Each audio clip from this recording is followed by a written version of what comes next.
3 invités avec nous chaque soir pour décrypter les mouvements de la planète marché. Xavier Deburen est avec nous, le directeur adjoint de la gestion d'Inocap Gestion. Bonsoir Xavier. Bonsoir Grégoire. Merci d'être là. Merci à Igor Demac d'être avec nous également ce soir. Bonsoir Igor. Bonsoir Grégoire. Ravi de vous retrouver. Vous êtes dirigeant associé de Vital Épargne et Eric Turgeman nous accompagne également ce soir. Bonsoir Eric. Bonsoir Grégoire. Merci d'être avec nous. Vous êtes directeur des gestions actions et convertibles d'Ophi Asset Management. Un mot de l'ambiance peut-être pour commencer.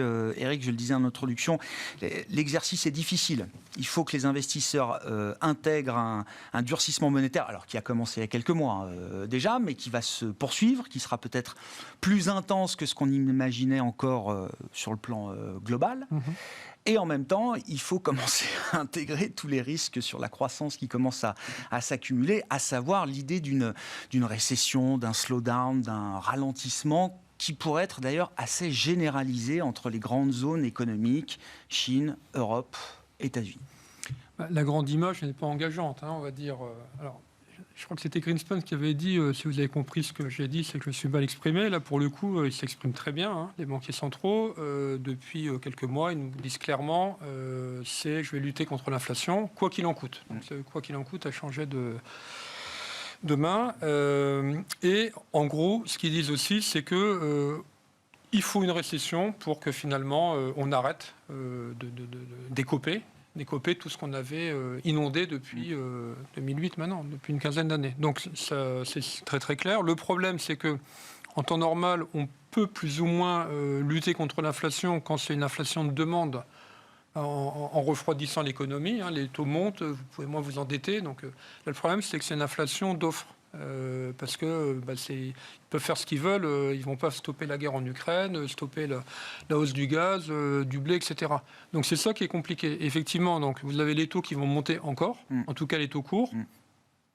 Les taux longs, normalement, ils viennent se poser sur le niveau terminal de hausse des taux courts. Si on lit, si on écoute, en théorie. Donc ça veut dire autour de 4 aux États-Unis. Ouf, bon, je le vois déjà plus haut maintenant. Oui, non, mais sur les courbes des Fed Funds à terme, on est autour de 4. En Europe, moins que ça, mais un peu au-dessus de 2. Et puis les taux longs, normalement, viennent se poser là-dessus, sauf si vous considérez qu'en augmentant trop massivement les taux courts, vous allez engendrer une récession très forte. Et derrière, que les banques centrales seront amenées à rebaisser les taux. Parce que du 10 ans, c'est plusieurs fois du 3 mois. Quoi. Ouais. Donc les taux longs, ils sont normalement, si vous anticipez ça, un peu en dessous. Voilà. Dans le même temps, on révise en baisse la croissance, ce qui est normal, parce que vous avez les taux qui montent. Et puis l'inflation qui coûte aux ménages, qui pèse sur le pouvoir d'achat des ménages. Donc vous avez révision en baisse de la croissance, hausse des taux. Et pas encore, mais ça va venir, révision des profits. Parce que normalement, avec une croissance qui baisse, on ne voit pas comment les profits pourraient tenir.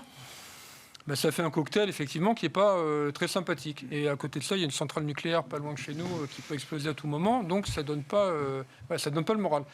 Mais je ne veux pas monopoliser la parole. Non, allez-y. On a un peu de temps, en face, il y a des valorisations. Ouais. Et quelque part, la valorisation tient compte de ça. Sûr. Alors, jusqu'à quel point bon, heureusement, si les marchés étaient au même niveau que l'année dernière, c'est-à-dire si on était à 16 ou 17 fois les résultats en Europe, là, je dirais attention, avec les taux qui montent, les profits reviennent en baisse à 16 fois les bénéfices, sauf qui peut. Mais en réalité, les profits ne sont pas encore revus en baisse, malgré tout. Donc là, on peut dire que les chefs d'entreprise sont bornes, mais en tout cas, il n'y a pas encore de guidance dans ce sens. Les cours ont baissé, les profits ont même été revus en hausse par rapport au 1er janvier, revus en hausse. Si on nous avait dit le 1er janvier qu'au mois de septembre, on réviserait en hausse les profits 2022 avec la guerre en Ukraine, les taux à 3,5% aux États-Unis et une croissance mondiale anticipée maintenant largement en dessous de 3 en 2023, on aurait dit c'est pas possible. C'est le cas. Voilà. Donc derrière, il y a une valorisation qui fait que ça peut laisser de la place soit à une remontée des taux, pas si on va à 7 ou 8%, là c'est clair que ça ne tiendra pas, soit une révision en baisse des profits. Quand on est à 11 fois les profits, vous révisez en baisse de 20%, vous êtes à 13 fois. Voilà, ce qui n'est pas complètement fou. Donc, c'est pour ça que les marchés ne s'enfoncent pas non plus. Voilà. On a plus, sur ces niveaux de valorisation, il n'y a pas de panique, il n'y a pas de capitulation, encore, à ce stade. À ce stade, parce qu'on anticipe on anticipe, enfin déjà ça peut intégrer une révision en baisse des profits ou une montée des taux ou les deux, mais alors après ça dépend de combien. Si vous révisez en baisse de 50% les profits, alors là on les paye 22 fois, donc là il y a panique. Ou les taux ne s'arrêtent pas. Et voilà, la crainte peut être là. Mais moi ce que je dis c'est qu'à ces niveaux de taux, si réellement on restait avec un 3,50 aux États-Unis et un 1,70 en Allemagne, enfin quelque chose comme ça. 80, oui. Là, je serais pas inquiet si c'était ça. Le problème, c'est qu'on a l'impression que ce chemin, il n'est pas encore stabilisé. Stabilisé. Un commentaire là sur cette situation globale qu'on décrit tous les jours, donc on n'est pas obligé effectivement de faire la liste des mauvaises nouvelles à chaque fois, mais l'idée quand même déjà d'un resserrement monétaire global. Là, il y a un papier du Peterson Institute qui le soulève. L'idée est simple, c'est chaque banque centrale a de bonnes raisons intrinsèques de monter ses taux, ou en tout cas trouve des raisons naturelles de monter ses taux aujourd'hui, sauf que le faire tous en même temps avec des mouvements de hausse de taux qui deviennent majoritairement de 75 points de base, ça prend quand même une dimension mondiale avec des effets démultiplicateurs. Tout le monde ne l'a pas fait en même temps. Les premiers à l'avoir fait, bon, pas les États-Unis, je crois que le Canada l'a fait avant, mais l'Angleterre a commencé en décembre 2021. Mais nous, on est toujours un peu en retard, sauf qu'on est moins en retard que d'habitude. Sauf que ce qui est signalé est tout à fait vrai, c'est-à-dire qu'on ne peut pas se permettre d'avoir des différentiels de taux trop importants, parce qu'on voit que ça joue sur la parité de sa propre monnaie. Et évidemment, nous, avec notre euro faible, à un moment où toutes les matières premières qui sont dollarisées sont chères, c'est un gros désavantage. Donc c'est vrai qu'aujourd'hui, une situation d'anormalité du coût de l'argent pendant les 15 dernières années, disons 20, est en train de se corriger. Et après, c'est la vitesse de la correction. Et puis sur l'environnement économique, je crois que l'idée d'une récession n'est plus un débat. Alors en revanche, elle n'est pas encore synchronisée parce que les perspectives pour la Chine et les États-Unis sont quand même positives l'année prochaine. Ce qui est plus problématique, c'est que c'est la zone Europe qui, elle, va rentrer en récession. Elle y est déjà. On va attendre les chiffres. Et l'idée, c'est pas tellement qu'il y ait une récession, c'est combien de temps elle dure et quelle est sa dureté, quelle est son ampleur, la profondeur. Et la vraie profondeur d'une récession, quand elle attaque vraiment le système socio-économique, c'est le chômage, c'est la perte de revenus disponibles. Pour l'instant, on n'a pas ces deux éléments, puisqu'on a des boucliers de toutes sortes, mais c'est ça qui est dangereux, c'est qu'effectivement, après, il y a une mécanique qui fait qu'on s'oriente vers une récession plus dure. Et du point de vue du sentiment de marché, aujourd'hui, il n'y a pas de crainte de crack, puisque les risques sont tous sur la table. On les a tous cités, on a cette hausse de taux. Donc je dirais que du point de vue d'un investisseur ou d'un épargnant, le plus gros risque, c'est 2008, c'est 2000, c'est les années 30. Enfin, je schématise, mais on sait que les marchés, après, reprennent avec le cycle économique, que le cycle économique capitaliste, c'est des phases d'expansion et des phases de récession. Le plus dangereux, c'est le gros scénario catastrophe. Bon, là, on ne sait pas trop ce Tout le monde marche sur des œufs. Non, mais immobilier américain, on voit l'immobilier chinois, ça a provoqué des vagues. Immobilier américain, le moment Lehman dans l'électricité en Europe, on essaye d'évacuer, d'éviter ce genre de risque aujourd'hui. Toutes les bulles de valorisation sont en train, une à une, d'être touchées, plus ou moins fortement par la hausse des taux. La tech, on en reparlera. L'immobilier, c'est très clair. La distribution de crédit s'est arrêtée en France. Donc, on peut dire que les assets prime à Paris vont continuer à être achetés par des grands investisseurs. Le gros du marché va se stabiliser et c'est aussi vrai pour d'autres classes d'actifs, certaines actions, mais on y reviendra. Dans le marché action, il y a aussi des valeurs qui se payent 4 fois le PE, 0,2 fois la valeur d'entreprise, enfin les bidas. On a tiré un trait sur l'avenir de ces sociétés-là. Voilà, mais c'est assez normal. Le marché fonctionne assez bien, c'est-à-dire qu'il va comme un pendule avant de s'arrêter, il va toujours plus loin. Donc après, c'est ce que disait mon confrère, où on s'arrête, et c'est un peu cette zone. Et à mon avis, elle tombe assez mal parce que c'est l'hiver qui va faire froid et qu'on va peut-être avoir moins de chauffage. Donc c'est vrai que c'est un peu angoissant pour l'investisseur aujourd'hui. Un commentaire général, Xavier ? Moi, je suis tout à fait en phase avec ce qui est dit. Il y a peut-être une lueur d'espoir. On peut espérer que le chemin de la Fed est un peu fléché, de se dire qu'on va atteindre le haut des taux dans la première partie de l'année prochaine. Donc ça voudrait dire qu'on a fait une très grande partie du chemin du resserrement monétaire aux États-Unis. Quand on sait que les marchés américains lead quand même la performance des marchés européens, on peut quand même essayer de se dire qu'effectivement, si on arrive à un moment où les taux ne progressent plus et qu'on est sur un plateau, voire qu'on peut anticiper une baisse, ce serait normalement un signal assez positif pour les marchés risqués. Donc il faut voir ça. Il y a il y a des éléments contradictoires. On a aussi, ça a été évoqué, des entreprises qui, pour l'instant, ne voient pas de ralentissement de la demande. Il y en a une qui voit un ralentissement qui s'appelle FedEx et qui nous dit, depuis plusieurs semaines, toutes les données qui remontent du terrain sont mauvaises. Ne vous y trompez pas, et c'est partout dans le monde. Et on y va. Je caricature à peine les propos du patron de FedEx vendredi dernier. On en aura bien sans doute des aperçus lors des publications du troisième trimestre. Ça c'est clair. Moi, j'ai encore fait à la rentrée. Il y a beaucoup de rencontres de sociétés qui se passent. Pour l'instant, sur les grandes entreprises qui sont géographiquement très bien diversifiées, qui bénéficient d'un taux de change qui est favorable, etc., et qui sont assez bien balancées, pour l'instant, le discours est de se dire, voilà. Après, il y a des cas précis sur, évidemment, des entreprises qui sont très dépendants, notamment de la consommation des ménages. Là, on voit effectivement un coup d'arrêt qui est assez important. Mais je pense que ce qui est important, c'est de se dire, voilà, où est-ce qu'on en est dans ce chemin de resserrement monétaire ? En même temps, ça a été dit, on est face à une exagération, une aberration d'abondance de liquidités dans le marché depuis 15 ans. On revient à des fondamentaux macroéconomiques qui sont normaux. Donc il faut se remettre à avoir une lecture normale, que les marchés aussi n'aillent pas que dans un sens, avec toujours les mêmes valeurs, etc. Et qu'on revient sans doute encore plus à la sélection de valeurs qui va être extrêmement importante. Et pour vous, du point de vue du resserrement monétaire global, on est encore dans la correction des excès du passé, ou est-ce qu'on est déjà peut-être en train de franchir une étape qui serait celle d'un durcissement trop important par rapport à ce que l'économie mondiale peut encaisser aujourd'hui ? C'est-à-dire rajouter de la douleur là où les choses sont déjà quand même très compliquées aujourd'hui. C'est toute la question. C'est sans doute ce que le marché nous dit aujourd'hui. Mais je te fais d'accord qu'il y a des cordes de rappel, notamment sur la valorisation, sur des rendements, etc., qui semblent aujourd'hui assez attractifs. Donc, et puis vous êtes quand même aussi, il y a un consensus qui est assez négatif, voire très noir aujourd'hui. Bon. Peut-être d'être de contrariant, c'est sans doute là où on peut faire aussi saisir des bonnes opportunités. Je peux bien sûr un mot sur FedEx. Alors voilà, ma question c'est, ça nous dit quoi FedEx ? Est-ce que c'est FedEx spécifique ou est-ce qu'il faut en tirer un enseignement un peu global macro ? Justement, global macro. On a une crise qui touche, alors notamment avec l'inflation, la hausse du gaz, du pétrole, etc., qui touche pas mal de monde. Mais il y a 8 milliards d'habitants sur la planète et les 8 milliards d'habitants ne sont pas touchés de la même manière. Les entreprises du CAC 40 ou l'Eurostock 50, je vais être très cynique, mais ce qui se passe sur les 8 milliards d'habitants, elles n'en ont rien à faire. Ce qui compte pour elles, c'est leur clientèle. Et plus vous avez une clientèle à gros pouvoir d'achat, moins vous êtes sensible. Ferrari, je peux vous dire que le prix du gaz, il peut passer à 3 000 € par mois. Ceux qui achètent une Ferrari, ils continueront à acheter une Ferrari.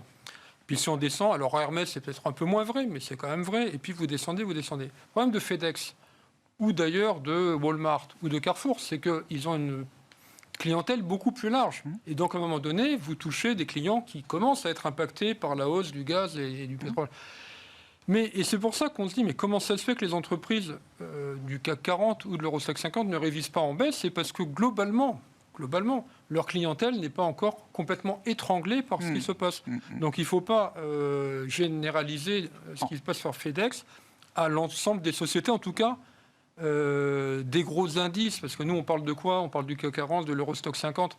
Autrement dit, on pourra avoir une conjoncture qui se dégrade, un tissu malheureusement industriel français, enfin une conjoncture économique qui se dégrade, mais les grosses multinationales en plus qui ne vendent pas qu'en France ou en Europe, ils ne seront pas aussi touchés. Donc c'est pour ça qu'il ne faut pas forcément relier... C'est compliqué parce que c'est quand même un avertissement macro très important. On parle de la classe moyenne mondiale derrière FedEx. Oui.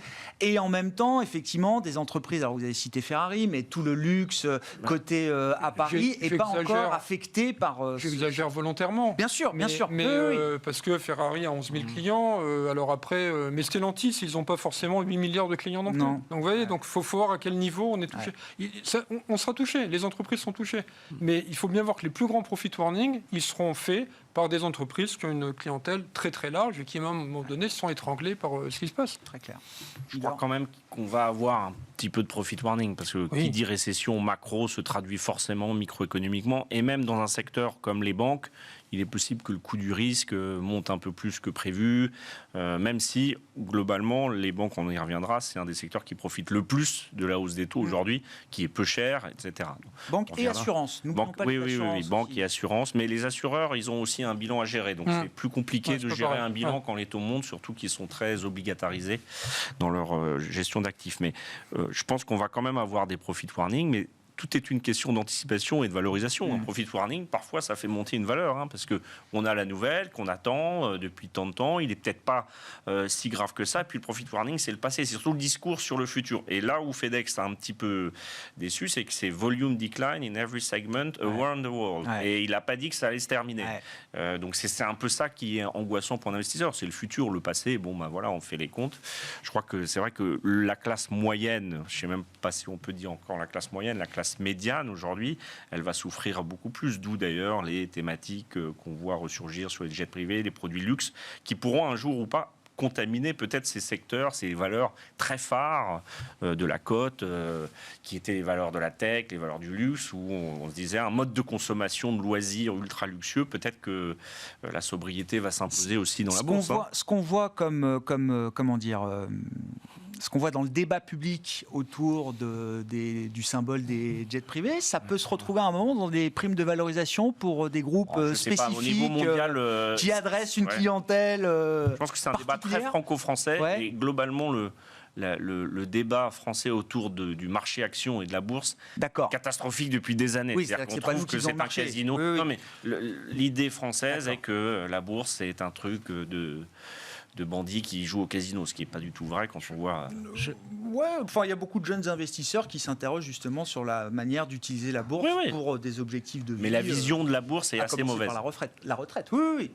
Je voudrais quand même apporter quelques éléments un peu favorables aux entreprises aujourd'hui dans le discours des entreprises, notamment sur tout ce qui est supply chain, sur tout ce qui est prix des intrants.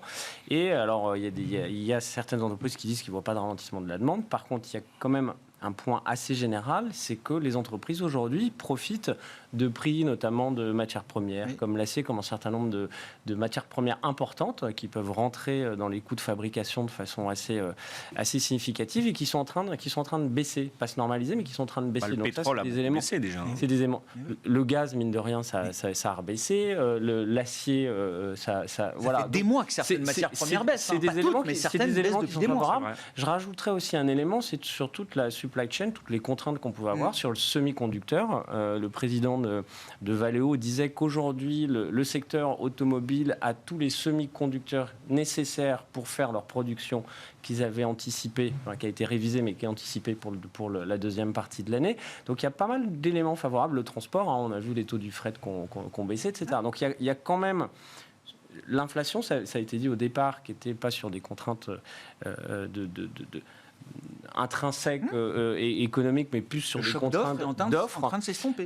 Et ça, c'est des éléments qui vont jouer favorablement. Donc là, quand je disais tout à l'heure... On a beaucoup entendu quand les matières premières montaient, on entend un peu moins, je trouve. Voilà, dans le discours, c'est quand même mis en avant. Donc on peut, en disant que le parcours de la Fed est fléché et qu'on a une normalisation, l'inflation va rester élevée, mais si ça se normalise et qu'on gomme un petit peu tous ces excès, ça doit aider les contraintes de supply, etc. Donc ça, c'est un élément qui me semble favorable et sur lequel il faut tenir compte. Et donc, Xavier, les résultats du troisième trimestre, parce que ça fait déjà quelques trimestres qu'on se dit à chaque fois, oulala, la prochaine série de publications, ce sera sans doute mauvais, ça y est, on va voir enfin refléter dans les marges le squeeze, prix des intrants, plus début de baisse de la demande. Est-ce que ça y est, c'est dans ce troisième trimestre et est-ce qu'on va avoir un phénomène un peu de moment de vérité de ce point de vue-là, ou est-ce qu'il y a encore une capacité d'adaptation des entreprises qui profitent en plus d'une forme de détente quand même sur certains problèmes d'offres qui ont... il va falloir être très sélectif, c'est ce qu'on voit. On commence à avoir des premiers profit warning qui sont assez importants. Il y a d'autres sociétés qui ont un discours plutôt favorable. Il y a un moment où on devrait commencer à avoir des squeezes de marge parce que le premier trimestre et le deuxième trimestre, vous l'aviez dit, on anticipait des publications un petit peu compliquées. Il y a eu pas mal d'effets d'anticipation de stockage par rapport justement à cette inflation qui ont dû certainement. La demande était très bonne encore. Hein. On n'a pas eu les premières conséquences de la demande. Donc effectivement sur le T3, mais tout l'enjeu va être le discours, parce que le T3, bon, c'est des trimestres qui sont faits, et ça va être les perspectives.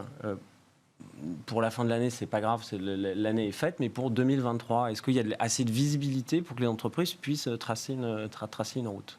Eric? Oui, vous pensez il y a trop de choses. Il faudrait 2 heures, donc je vais rebondir sur vos combats. Alors, dans l'ordre, vous avez interpellé Igor sur les jets privés. Il faut se souvenir qu'il n'y a pas longtemps, en Chine, c'était la honte à celui qui a un portefeuille de cuir tout. On a oublié. Hein. Le flacon de cognac, le stylo Mont-Blanc, tout ça, c'était à bannir. On n'en parle plus du tout. Oui, on n'en parle plus, mais ils sont confinés maintenant. Ils sont confinés, mais ceux qui ne sont pas confinés continuent. Bon, donc attention à ça. Après, oui, deuxième point. Les comportements de consommation peuvent changer quand même vis-à-vis de ces signes. D'accord, ces produits statutaires, non ? Je ne crois pas. Et puis encore une fois, ça touche tellement. Enfin, c'est une histoire de Ferrari, quoi. Tellement peu de monde que je ne suis pas sûr que Hermès soit touché par le fait qu'il faut plus se promener. Pour autant, moi, je n'étais pas un pro Hermès en bourse. Je croyais que c'était trop cher. Hein. Non, bien sûr. Je suis venu même sur ce plateau dire à un moment donné, à 60 fois les bénéfices, j'ai du mal. Bon. Entre-temps, ça a baissé. Deuxième point sur les banques. Évidemment, le coût du risque va augmenter. Ça, c'est évident. Mais quand on paye 0,3 fois la boucle, si on paye 0,3 fois la boucle, c'est qu'il faut que ça se dégrade sacrément. Enfin, c'est qu'à un moment donné, il faut des pertes. Sinon, vous ne payez pas 0,3 fois la boucle. Donc, on valorise les banques à 30% de la valeur de leurs actifs réels, pour dire les choses tangibles. Certaines. Donc, pour faire ça, il faut considérer qu'il va y avoir des pertes, sinon ça n'a pas de sens. Oui. Donc, le coût du risque, oui, il va augmenter, mais de combien faut-il qu'il augmente pour justifier ça? C'est pour ça que je dis à un moment donné, tout a un prix. Et je regardais l'année dernière, à la même époque, sur le même plateau, j'avais dû dire la chose suivante. Je suis effaré par certains cours de bourse, parce que sur le CAC 40, il y a le tiers du CAC 40, donc 13, valeurs qui dépassent 25 fois les bénéfices. Alors, Dassault Systèmes, Hermès, LVMH, etc. 13 fois, 13 valeurs. Aujourd'hui, il n'y en a plus que 3 qui dépassent 25. À peu près les mêmes, mais il n'y en a plus que 3. Inversement, il y a 13 valeurs qui se payent moins de 10 fois les bénéfices. Alors, évidemment, les usual suspects, les banques, l'automobile, l'auto, Stellantis, Renault, etc. Quelque part, la valo, ça veut dire quelque chose. Alors, on va dire, oui, ça va moins bien. Évidemment que ça va moins bien. Ça veut dire d'autant plus quelque chose que les taux sont en train de se normaliser, donc les valos sont plus justes. En plus. Mais, heureusement, je ne vais pas dire ça, mais si ça n'allait pas moins bien, alors on n'aurait pas ça. Donc, quelque part, personne ne peut vous dire, youpla boum, tout va bien, alors que les taux montent, que la récession pointe, et qu'il y a une centrale nucléaire qui peut exploser à tout moment. Tu parles de la centrale de Trigastin ou centrale ailleurs? Mais voilà, personne ne peut dire que ça va bien. Mais après, tout a un prix dans les deux sens. C'est-à-dire que l'année dernière, tout allait bien. C'était pas une raison pour payer 60 fois les bénéfices. C'est le moment de défendre un peu les actions européennes ou pas? Alors, puisqu'on parle des actions européennes, je rappelle que le dollar est à parité et que pour beaucoup de sociétés européennes, c'est plutôt une bonne nouvelle. C'est ça aussi qui permet de maintenir des profits, pas pour toutes, mais enfin pour pas mal d'entre elles. Oui, enfin je dis qu'à un moment donné, alors on ne peut pas dire acheter massivement avec toutes les interrogations qu'il y a et en pleine guerre à quelques kilomètres de chez nous. Non. Mais d'ici à dire il faut sortir massivement et n'en est pas, je trouve que ça sera. Enfin, je n'irai pas conseiller à quelqu'un de vendre aujourd'hui. Ce qu'on appelle vulgairement shorter le marché. C'est très dangereux de faire ça. Je n'irai pas conseiller ça. TF1 M6 pour avancer un peu dans la discussion. Dans les secteurs sinistrés à fort rendement qui n'ont pas attiré les investisseurs depuis des années, les médias, les broadcasters, les diffuseurs traditionnels en font partie. Après, sur le débat même du rapprochement, quand l'autorité de la concurrence, c'est fait pour quoi? C'est fait pour favoriser la concurrence. Donc dans ce deal, dans cette transaction, la concurrence, on la réduit. Donc on protège le consommateur. C'est plus favorable, je trouve, la situation post-abandon est plus favorable à M6 qui reste une cible, alors que TF1 est plutôt un acquéreur naturel. Et puis les actionnariats sont différents. Il y a la famille Bouygues et puis il y a RTL. Globalement, on regarde si on fait les secteurs les moins bien valorisés. Il y a les banques autour de 4-5 fois le PE. Disons de 4 à 6 fois le PE. Il y a les banques, il y a les médias, il y a les matières premières, les métaux, Et puis, il y a le pétrole, mais le pétrole, c'est parce que les résultats sont très élevés. Et donc, vous voyez, il y a l'automobile. Et donc, c'est vrai que dans ces secteurs, moi, j'ai envie de dire, si vous avez un petit peu d'argent, c'est dans ces moments-là qu'il faut les acheter, parce qu'on ne les achète pas quand c'est à 60 fois. Et le marché, il fait quand même le travail. Il y a un débat sur l'automobile, on va parler avec Porsche sur l'électrification, ça c'est sûr. Il y a un vrai changement structurel, industriel, donc c'est normal qu'il y ait des incertitudes et qu'il y ait un impact sur la valorisation. Mais ce sont des sociétés qui ne sont pas endettées. Quand on regarde le bilan Stellantis-Renault, on paye ça, mais il y a les multiples. Moi, je vois des 0, et après, il y a, enfin, c'est vraiment pour moi un cas d'investissement long terme. Alors, et après, sur les médias, TF1, M6, c'est pas forcément dead money, vous dites là. Ça fait des années qu'on dit qu'ils vont mourir. Hein. Ça fait des années qu'on dit que TF1, M6 vont mourir. Ils sont toujours là. Alors, ils sont concurrencés. Vous voyez qu'à côté, tout le monde se concurrence aussi. Hein. Les Netflix avec les Apple, Disney, avec Disney. etc. Bien sûr. Bon, c'est vrai que c'est un business qui n'est pas en croissance. Il y a de la diversification. Il y avait un cas pour effectivement concentrer un peu plus les coûts, notamment la régie. Bon. C'est une opportunité ratée. Alors, pas sur le plan de la concurrence, parce que Benoît Cœuré défend effectivement strictement le périmètre de la concurrence. Non, mais ça va bouger. Mais sur le plan de la politique industrielle, il y a une opportunité manquée. Bien, les médias, c'est obligatoirement un secteur qui doit bouger avec le mode de consommation, les plateformes, l'impératif de production. Mais quand on voit toutes les petites sociétés de production en dehors des gros TF1 Canal qui se sont montés, on parle de Banijay ou de Federation Entertainment, ça veut quand même dire qu'ils ont un peu raté. Enfin, ils se sont fait prendre des parts de marché. Donc, je pense que ça reste un secteur très intéressant, pas cher, avec du cash, qui verse des dividendes entre 7 et 11%, hein, les deux valeurs. Donc, c'est vrai que à TF1, au cours de bourse, c'est un petit peu un mal-aimé de la cote depuis très longtemps, mais TF1 est toujours là. Il faut préciser une chose aussi, c'est qu'il faut aller vite, parce qu'en mars, il y a les autorités françaises qui vont réallouer les fréquences, et ça implique une chose importante, c'est que l'actionnariat ne bouge plus pour les 5 prochaines années. Donc, autant M6, effectivement, RTL est vendeur, donc ça, une solution sera trouvée. Pour TF1, ça complique un petit peu l'histoire, parce qu'il va falloir dégainer très vite, ou alors aller chercher en dehors de France un partenariat. C'est ça le risque de cette décision, c'est de faire que nos actifs médias partent ailleurs, hein, potentiellement. Oui. Enfin, en minorité. On verra. Non, mais j'entends bien. Ouais. Bon. On a laissé partir Arcelor, hein, à l'époque. Et Bouygues a été très clair sur le fait que TF1 ne restera pas en l'état. Donc tout est ouvert. Bon, on suivra ça. En tout cas, les deux titres sont pénalisés aujourd'hui. Revenons peut-être au secteur automobile, qui a déjà été évoqué plusieurs fois dans les exemples et dans la discussion depuis qu'elle a commencé. Xavier, Porsche, qu'est-ce que vous retenez alors des paramètres de l'introduction en bourse qui ont été un peu précisés encore aujourd'hui par la maison mère Volkswagen? La capitalisation boursière est déjà un chiffre important qui met quasiment Porsche au niveau de la valorisation de Volkswagen aujourd'hui. 87 milliards pour Volkswagen. Voilà. C'est ça. Et puis, si on en parlait dans le secteur automobile, entre Renault et Ferrari, où sera Porsche? Où est-ce que le marché mettra Porsche? Alors plusieurs éléments. Effectivement, en valeur d'entreprise, c'est des montants qui sont très importants. Si on regarde en détail la façon dont va être opérée l'introduction en bourse, finalement, il n'y a que 12,5% du capital qui va être introduit. Donc c'est l'équivalent de, on va dire, 9 milliards sur les niveaux de valorisation. Sur ces 9 milliards, il y a déjà 4 milliards qui ont été garantis, entre guillemets, à 4 institutionnels. Il y a 3 fonds, il y a le Qatar, Abu Dhabi et le fonds norvégien. Donc il reste 3 finalement, dans le flottant, 5 milliards. 5 milliards, c'est moins que le flottant de Renault. C'est pour donner, c'est vraiment pour être précis sur la nature de l'opération. C'est pas une opération grand public, vous dites? Il y a beaucoup d'intérêt parce que c'est sûr que Porsche a un très bon mix géographique. En gros, c'est un tiers aux États-Unis, un tiers en Europe, un tiers en Asie. Ils ont un très bon mix produit avec plus de 50% sur les SUV.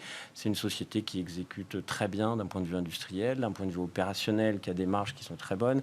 Ça génère du cash. Ils sont sur un positionnement de marché. Les voitures de luxe, c'est un marché qui croît, qui fait 3 fois la croissance du marché mass market quand il y a de la croissance sur le marché mass market. Mais, donc c'est un positionnement, je dirais que sur l'exécution, il n'y a pas tellement de problématiques. La valorisation, on est tombé sur ces niveaux qui étaient en gros qui était la valorisation moyenne de tous les analystes. Il y a quelques sujets d'un point de vue RSE, et notamment sur la gouvernance, parce qu'on a des intérêts croisés qui sont difficiles à lire et qui ne sont pas géniales pour l'actionnaire minoritaire. Déjà, l'actionnaire minoritaire, sur les actions qu'il va pouvoir acheter, il n'y a pas de droit de vote. Donc déjà, on peut se poser la question en tant qu'actionnaire minoritaire. Et ensuite, vous avez le CIO de Porsche, qui est aussi le CIO de Volkswagen. Donc, pour des gens qui voulaient que Porsche soit parfaitement indépendant, voilà, tout ça est assez c'est une opération pour les familles Piche et Porsche avant tout, on peut le dire comme ça. On peut se poser la question, quand vous avez plus que 5 milliards d'euros de flottants, pourquoi ils n'ont pas fait une opération privée? C'est-à-dire se dire, voilà, si c'est pour faire rentrer du cash chez Volkswagen, c'est pas très compliqué, je pense, pour un actif de cette qualité, de trouver 5 milliards d'actionnaires potentiels en dehors du marché. Mais voilà, donc il y a la structure du deal n'est pas simple, la qualité de l'actif est réelle. Sur le positionnement maintenant, entre Renault et Ferrari, je mettrais plutôt Porsche entre Mercedes, BM et Ferrari. Renault, c'est un petit peu... C'est clairement un extrême. Après, on l'a évoqué, Ferrari, c'est 10 000 voitures par an, Porsche, c'est 30 000. Ferrari, c'est 25% de marge débit, Porsche, c'est 17%. Donc voilà, c'est pas les mêmes sociétés, c'est pas la même exclusivité. Ferrari choisit ses clients, Ferrari impose ses prix. On a un prix moyen d'une Ferrari, c'est 300 000 euros, c'est 100 000 chez Porsche. Donc il y a pas mal de différences. C'est aussi pour ça que ça ne doit pas se payer le même prix. Aujourd'hui, Ferrari, c'est quasiment 30 fois le PE. La valorisation de Porsche va sortir à 15 fois.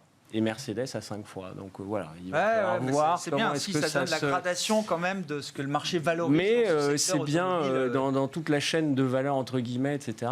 Je pense que Porsche est bien situé entre Mercedes et Ferrari.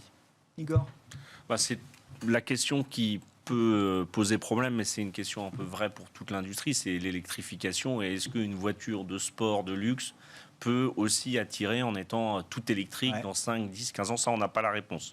Aujourd'hui, les gens qui achètent ces voitures, pour la plupart, ont connu le thermique, connaissent le thermique et apprécient ces voitures pour ça, parce que c'est aussi le moteur le plus efficace, le plus efficient pour l'instant, même si on électrise pour ne pas avoir, évidemment, le surcoût, la taxe, etc. Mais il y a aussi un débat sur la technologie de l'électrique, ce qui aujourd'hui est quand même assez, pas naissant, mais on n'a pas le même recul que sur le thermique. Donc ça, c'est des questions un peu plus long terme qui vont peut-être pas jouer sur l'opération, qui a l'air assez bien fléchée, qui sera positionnée, à mon avis, en valo là où ça doit être, parce qu'on a beaucoup de référents.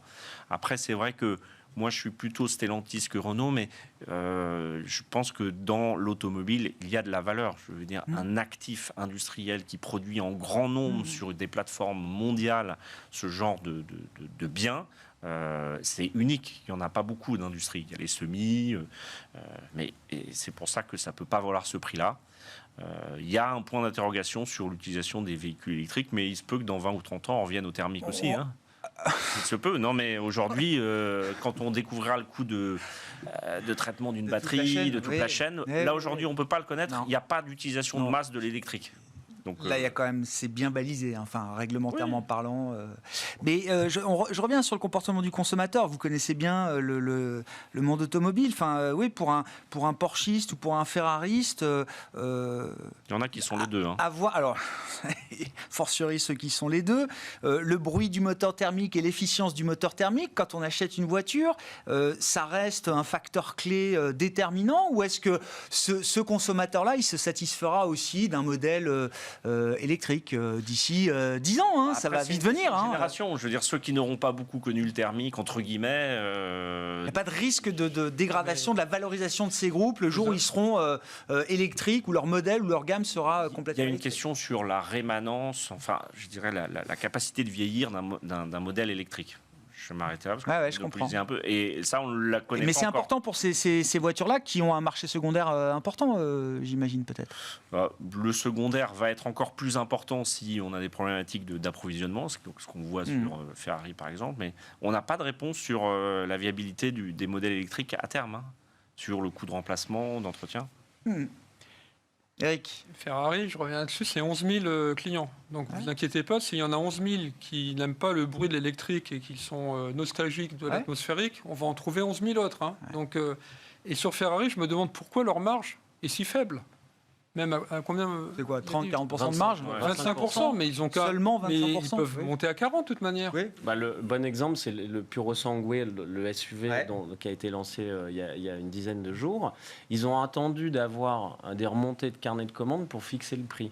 Donc ça montre bien le pouvoir de fixation de prix. Et je rajouterais que Ferrari... Surtout un modèle qui est complètement anti-écologique, parce que c'est un SUV purement thermique. Et je rajouterais une chose, c'est que Ferrari, d'ailleurs, dans sa transformation électrique, en 2030, continuera à 25%, je crois, à continuer à fabriquer du thermique. Donc ce sera peut-être pour des circuits, des choses comme ça, mais...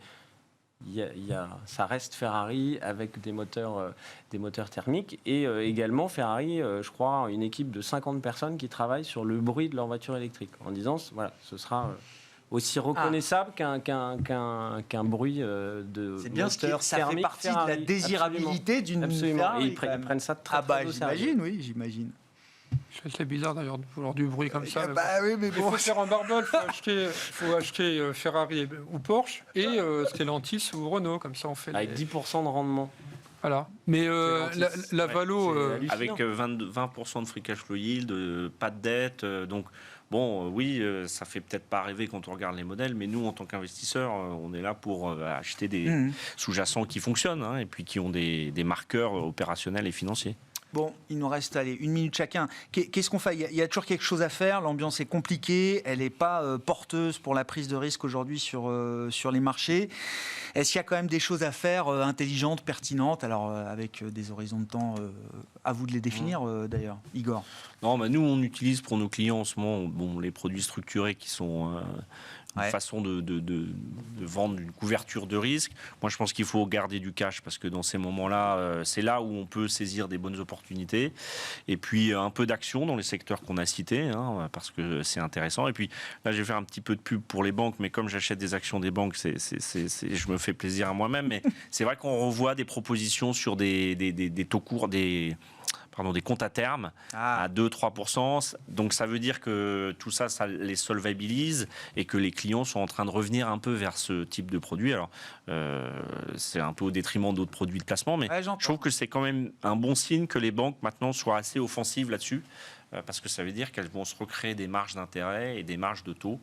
Et c'est mieux pour le système, parce que les taux bas, c'était catastrophique, à mon sens. Bon, pour l'instant, en plus, elles profitent encore d'un régime ultra favorable, avec des taux qui ne sont plus négatifs, mais par contre, elles ont le droit de déposer chaque soir à la BCE, rémunérée à 75 points de base. Pour l'instant, le système a été maintenu tel quel de ce point de vue-là. Éric, qu'est-ce qu'il y a à faire de pertinent en matière d'investissement aujourd'hui ? Si vous croyez que les taux d'intérêt vont monter à 6 ou 7%, rien. Vous mettez tout en monétaire, vous attendez que ça se passe, vous attendez que les taux remontent à 7 pour placer, que les actions perdent 50%, et là vous rentrez. Si vous pensez qu'on n'est pas forcément loin d'un pic, on disait les taux courts en mars, quelque chose comme ça, alors il y a quand même maintenant du rendement, ce qui n'était pas le cas il y a encore un an. Je rappelle quand même qu'on a acheté du moins 0,5. C'est plus le cas. Et puis que sur les actions, comme moi je ne crois pas, effectivement, je ne crois pas au scénario du 6 ou 7% sur le taux, voilà, il y a de la valeur. Alors Igor et moi, on aime bien les valeurs qui ont de la valeur. Mais il y a de la valeur, oui, sur les banques, sur... regardez un peu les actifs tangibles, quoi. On n'a pas parlé, parce que c'est toujours sale d'en parler, mais Total, ça aussi, c'est pas très cher. Encore aujourd'hui? Oui, c'est pas très cher. Voilà. Alors à moins que vous... Ça l'est jamais. Non, ça l'est jamais. Est-ce qu'il n'y a pas un risque pour le coup d'avoir une vraie désinflation des matières premières, un contre-coup? Je parle conjoncturel, je ne parle pas forcément sur 5 ans. C'est pareil, quand je disais tout à l'heure, il y a une question de prix, ça anticipe un prix du pétrole bien en deçà du niveau actuel. Ils ont un prix d'équilibre, quoi, 30-40 $ peut-être maintenant? Vous vous rendez compte? C'est ça. Alors même quand c'était 60-70 il y a encore quelques années. En matière d'investissement, c'est quoi les idées qui vous paraissent... Pas de faire du cash maintenant. Au contraire, moi, je suis assez favorable pour dire qu'on voit un peu une lueur au fond du tunnel. Profiter de ces niveaux de valorisation pour remettre un pied dans le marché. On peut acheter des valeurs, des actifs de très bonne qualité, pas chers. Et donc ça, c'est important. Et puis, je rajouterais juste une petite remarque sur la hausse des taux et des rendements obligataires qu'on peut avoir. Je pense que ça explique également une grande partie des sorties qu'on constate sur les actions européennes, parce que les institutionnels sont en train d'arbitrer pour aller se remettre sur l'obligataire. Voilà. Effectivement, c'est la rotation en sens inverse. Après la répression financière, on revient sur déjà de l'obligataire sans risque. Le 10 ans américain devient là aujourd'hui effectivement une cible pour tout le monde, quand bien même on a vu 3,50 encore. Hein, voilà. Donc on perd encore un petit peu en capital on est quand même encore sur l'obligataire. Oui. Placement obligataire. Mais le taux réel est à plus 1% peut-être aux États-Unis sur le 10 ans aujourd'hui. Merci beaucoup, messieurs. Merci d'avoir participé à cette discussion ce soir. Xavier Deburen, InnoCap Gestion, Igor Demac, Vital Épargne et Eric Turgeman, Ophi Asset Management étaient les invités de Planète Marché.